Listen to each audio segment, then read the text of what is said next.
तुमस्य सजमिव नामावलिं तनवै त्वरितं वितरे देशा तत्साहित्यादिजामुदम्।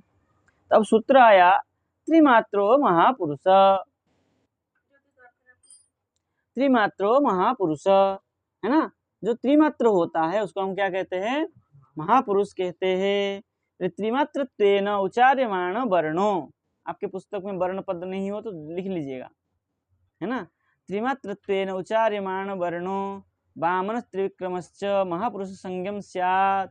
जो त्रिमात्रत्वेन उच्चार्यमाण वर्ण है, तीन मात्रा से जो उच्चारण किया हुआ क्या है? वर्ण है ना। हमने क्या किया है? एक मात्रा और द्विमात्रा का उच्चारण अभी तक पढ़े। अ, ई, उ, री, ली, ये एक मात्रा है। आ, ई, उ, री, ली, ये सब जो है द्विमात्रा, जो दीर्घ है द्विमात्रा होता है।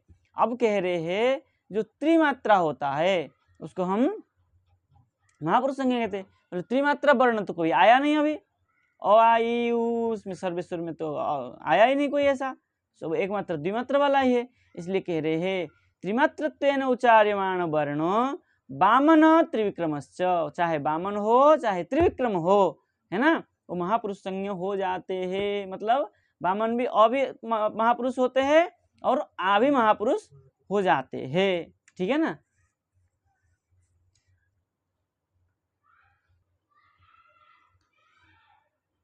तो महापुरुष हो जाते हैं, ठीक है ना।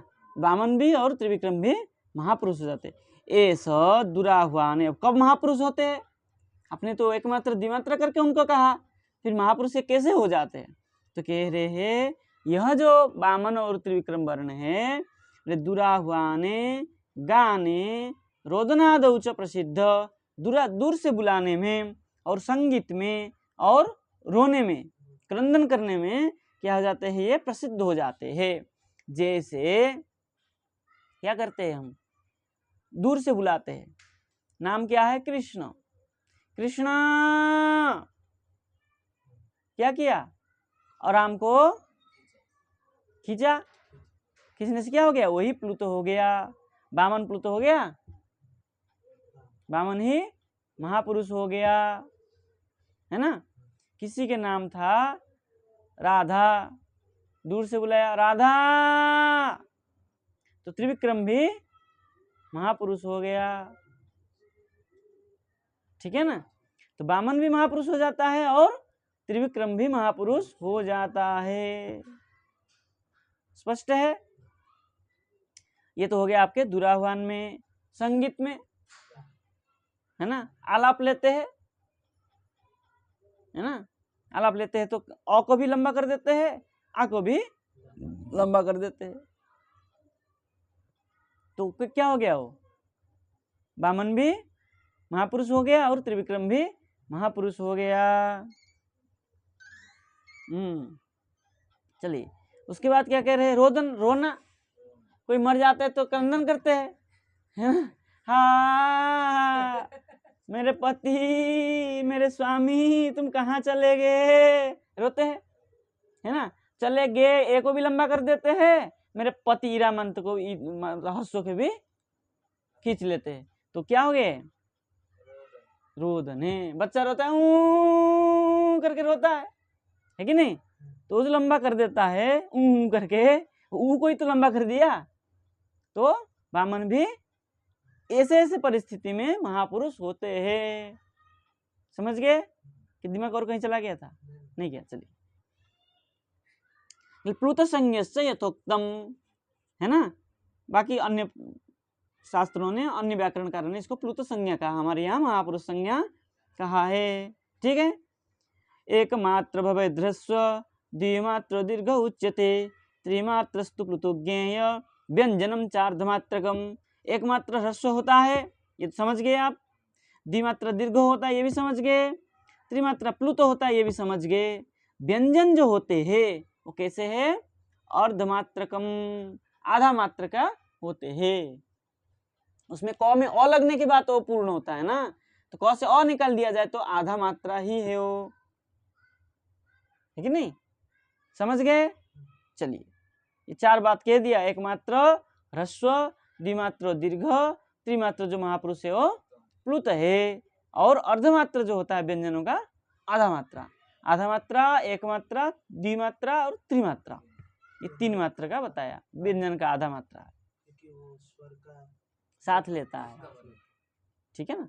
चलिए देखिए, बोले ये जो है एक जगह में प्रसिद्ध है, बोले आदि त्रयस्य, एक मात्र, द्विमात्र और त्रिमात्र, ये आदि त्रय तीनों कुक्कुट ऋतु क्रमेण प्रसिद्ध। कुक्कुट मतलब मुर्गा, है ना, मुर्गा जो चिल्लाता है सुबह उठ के, कुकड़ू कु, कुकड़ू कु, देखिए कु क्या किया,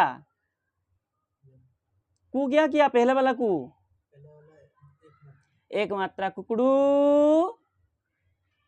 दीर्घ कु करके जो लास्ट में कहता है वो प्लुत संज्ञा है, त्रिमात्र महापुरुष हो गया। बोले एक आदमी ऐसा है जो कि तीनों को एक साथ बोलता है ना, बाकी सबको ही नहीं कहते। अगर राम करके हम किसी को बुलाते भी है, राम, तो रा दीर्घ करते हैं और मां को प्लुत कर देते हैं। कहीं हम ऐसा नहीं करते हैं जो कि तीनों मात्रा को एक साथ उच्चारण करते, केवल मुर्गा एक व्यक्ति है जो कि तीनों मात्रा को एक साथ में उच्चारण करता है। अत्र महापुरुषे वामनमपि त्रिविक्रमम् उच्चारयन्ति लिखन्ति च तज्ज्ञा, यहाँ पर महापुरुष में जो वामन है उसको त्रिविक्रम लिख भी देते हैं, है ना। तो उच्चारण तो करते ही है महापुरुष में, है ना, त्रिमात्रा में, लेकिन लिख भी देते हैं, उसमें कोई आपत्ति नहीं है, ऐसा जानना चाहिए। तज्ज्ञा, उसको भी जाने। बोले कैसे, बोले आगच्छ भो विष्णुमित्रा, आगच्छ था क्या, विष्णुमित्र पद था, है ना, क्या कर दिया उन्होंने, महापुरुष होने के कारण, आइए भो विष्णुमित्र आइए, है ना। तो क्या किया, विष्णुमित्र में महापुरुष उच्चारण किया, तो विष्णुमित्रा लिख दिया, लिख भी देते हैं तो कोई आपत्ति नहीं है। तो उसने जिसको बुलाया विष्णुमित्र ने, विष्णुमित्र को जो बुलाया उसने विष्णुमित्र में उत्तर दिया, जो बुलाया उसका नाम विश्वपा था, तो उसने उत्तर दिया, आगतोस्मि भो विश्वपा, आगतोस्मि, मैं हो विश्वपा, मैं आ रहा हूँ, मैं आ रहा हूँ, ये जो उसने उत्तर दिया, है ना, विश्वपा करके जो कहा, ये विश्वपा शब्द कैसा है, आरामांत है, तो आराम को भी आराम ही लिखा जाता है, आराम को भी आराम लिख देते, कोई आपत्ति नहीं है। मतलब महापुरुष उच्चारण स्थान में वामन होने पर भी त्रिविक्रम लिख दें तो कोई आपत्ति नहीं है। स्पष्ट है, टीका चलाएं। हाँ, त्रिविक्रम लिख दिया ना ये। चलिए अब टीका में बहुत कुछ कहा है, चलाते हैं थोड़ा सा। त्रिमात्र इति, बोले पुरुष कहा, महापुरुष का है ना, महापुरुष का कह रहे, बोले पूरी शयनात् पूर्णात् वा पुरुष, पूरी मतलब पूर्व में, शरीर रूपी शरीर में, है ना, अथवा नगर में, कोई पूर्व में, वैकुंठपुर में, है ना, क्या करते हैं, शयनात्, सोने के कारण, उनको क्या कहते हैं, पुरुष कहते हैं। पूर शब्द है ना, पूर मतलब नगर, हाँ, पूरी शयनात्, है ना, और पूरी पूर्णात्, पूरी मतलब शहर को अथवा नगर को अथवा हृदय को, मतलब शरीर को पूर्ण कौन करता है, जब तक वो पुरुष आके नहीं बैठ जाता है तब तक वो पूर्ण नहीं माना जाता है। तो पूरी शयनात् अथवा पूरी पूर्णात् पुरुष, है ना, महाशासो पुरुषश्चेति महापुरुष, समराम समास, ये स्पष्ट बोल ही दिया है, ठीक है ना। महापुरुष शब्देन महत् स्रष्टा विराट देहो महाविष्णु उच्यते, स्पष्ट है ये तो। महापुरुष शब्द से महत सृष्टा, महत जो सृष्टि करने वाले हैं वो कौन है? विराट शरीर वाले महाविष्णु, उनको ही कहा गया उच्यते कथ्यते। बोले अंश अवताराणाम अंशिन तस्य त्रिविक्रमादपि दीर्घा अवयवत्वम प्रसिद्धम। देखिए कहाँ लेके लगा दिए प्रवचन में, हैं? बोले अंशावतार, जो अंशावतार है मत्स्य कश्यप आदि, ये सब क्या है? अंशावतार है। उन अंशावतारों के जो अंशी है कौन है? मूल श्री कृष्ण। तस्य त्रिविक्रमात् अपि, उनका त्रिविक्रम होने से दीर्घा अवयवत्वम प्रसिद्धम, उनका अवयव शरीर कैसा है? दीर्घ होने के कारण वो त्रिविक्रम है, ऐसा प्रसिद्ध है। बोले विराट देहत्वम अस्य, विराट देह जो होता है जिसको हम त्रिविक्रम के कहा, वामन रूप में ही त्रिविक्रम हुए, अंशावतार ही तो है ना। बोले जो अंशावतार क्या है? विराट देहम, जो विराट शरीर है ना, भागवत में आया है क्या है?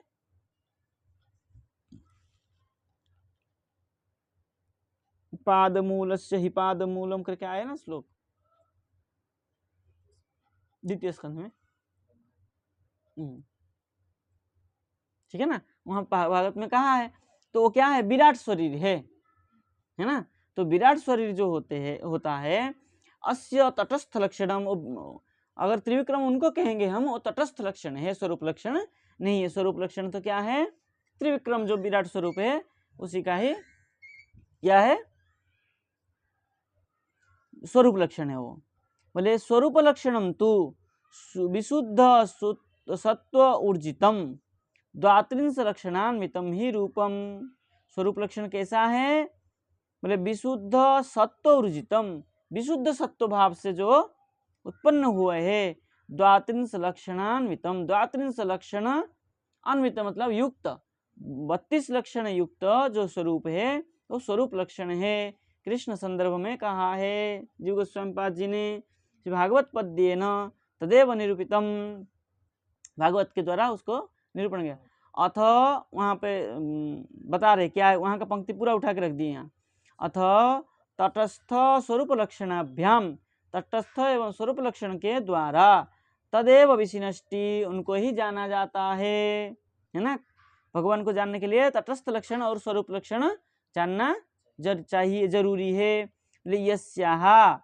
यस्या अवयव संस्थान, जिसका जो अवयव संस्थान, अवयव का समूह है, कल्पितो लोक विस्तर, लोक में क्या क्या है?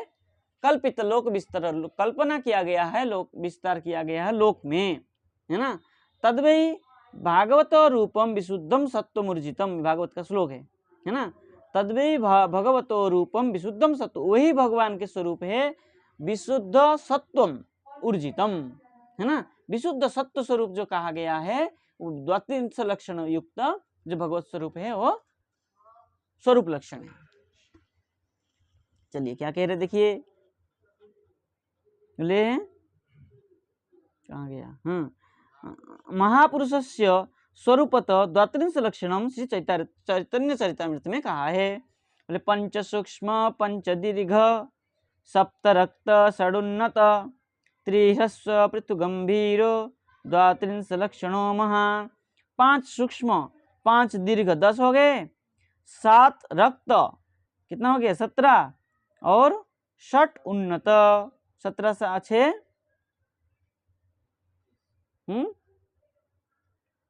17 6 23 और त्रिह्रस्व 26 पृथु गंभीरो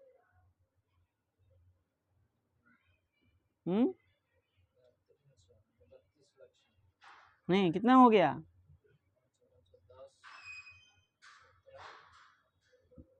6 23 23 3 पृथु गंभीरो 28, और कितना बच गया?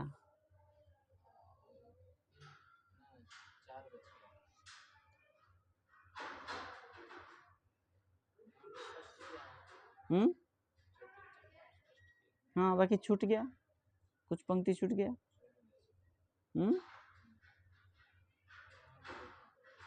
तत्र पंचसु बता रहे और जो 32 कैसे है वो गिना रहे। तत्र पंचसु त्वक त्वक केश अंगुली पर्व दंत रोम, ये सूक्ष्म है 5। गेट खोल तो। पंचसु दीर्घ, नासा भुज हनु नेत्र जानु, है ना, ये 5 दीर्घ होना चाहिए। 10 हो गए।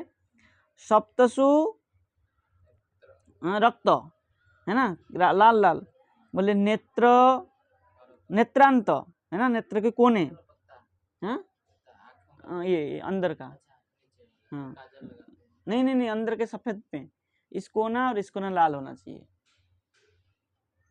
जो जहाँ काला है ना उसका ये कोना और ये कोना लाल होगा, बिल्कुल थोड़ा सा, है ना।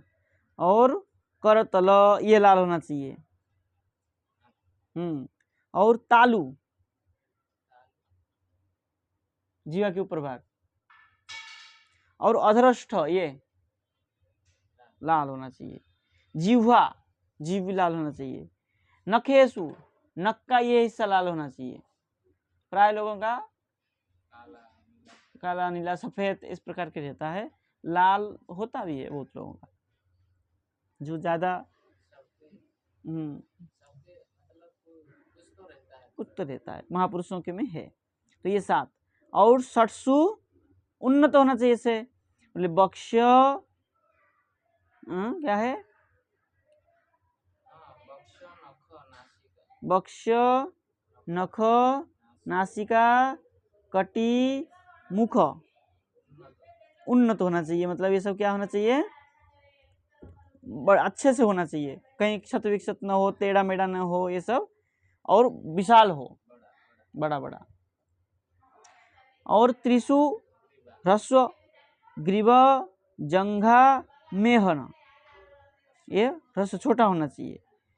और त्रिशु कटी ललाट वृक्षेशु पृथुता, ये पृथु भी 3। अच्छा, ये जो त्रिशु ह्रस्व पृथु गंभीर का है ना, ये 9 हो गया। हाँ समास करके कर दिया है ना, तो ये क्या हो गया, 32 हो ही गया, है ना। पृथु मतलब क्या कहते हैं उसको,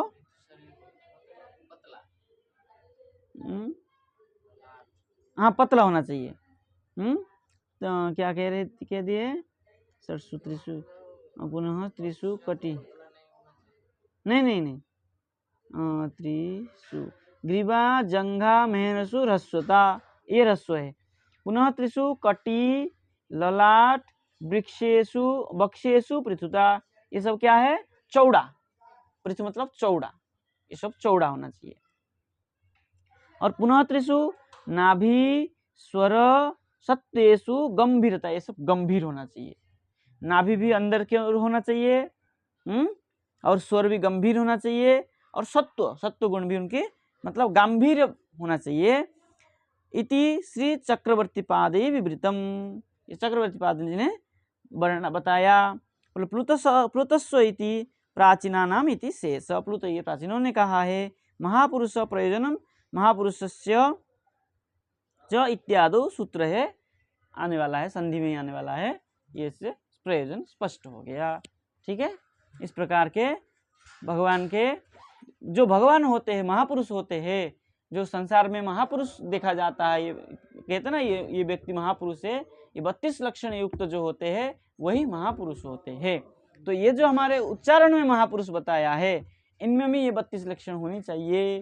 तो यहाँ 32 लक्षण इस प्रकार की नहीं है, लेकिन है वहाँ भी क्या है, उसका जो स्वर है त्रिमात्र युक्त होना चाहिए। ठीक है ना, तभी वो महापुरुष कहेंगे हम, माना जाएगा। त्रिमात्र युक्त नहीं हो तो महापुरुष नहीं मानते हम। ठीक है, आज इतना रहने देते हैं, कल ईश्वर की बात कल करेंगे। ठीक है ना, जय जय श्री राधे।